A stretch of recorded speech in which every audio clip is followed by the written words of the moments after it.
Kayla Merchant. Kayla Merchant.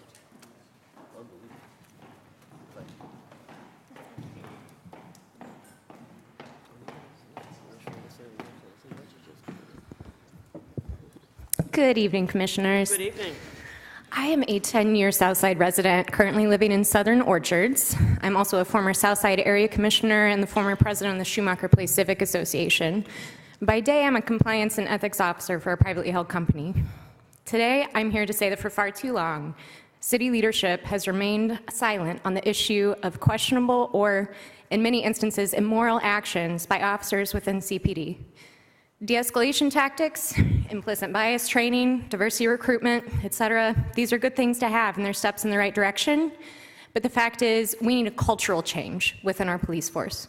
As you may recall, in 1999, the DOJ issued a consent decree, concluded a quote-unquote pattern or practice existed of systemic violations of civil rights, including but not limited to racial profiling, excessive force, and making false arrests.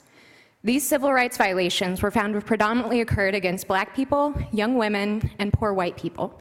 We most recently confirmed publicly that this is still a problem after the indictment of Andrew Mitchell, a situation that could not be ignored or denied by city leadership because the FBI finally got involved.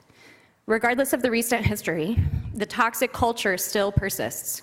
Members of the now disbanded Vice Unit were commenting on the social media page of Yes We Can, Columbus Working Families, saying things such as, "Kudos to CPD for killing Donna Dalton." They referred to her as a whore. And yes, I do have evidence of this. This type of behavior is unacceptable, and it is not in line with the standards to which we hold our civil servants.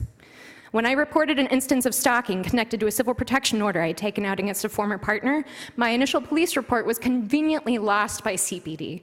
I don't know that that has anything to do with me previously protesting against them, but I wouldn't be surprised. When I called again to confirm charges were being pressed, they told me they had no record of my report, and the responding officer audibly laughed at me when I expressed my concerns.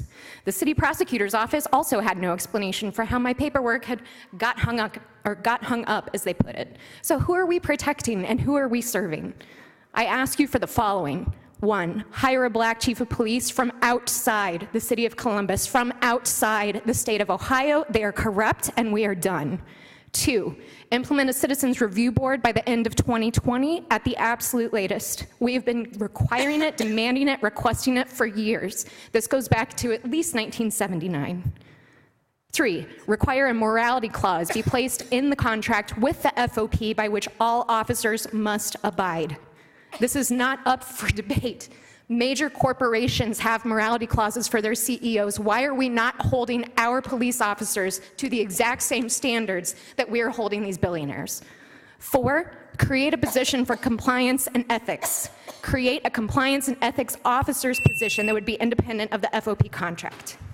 Thank you so much.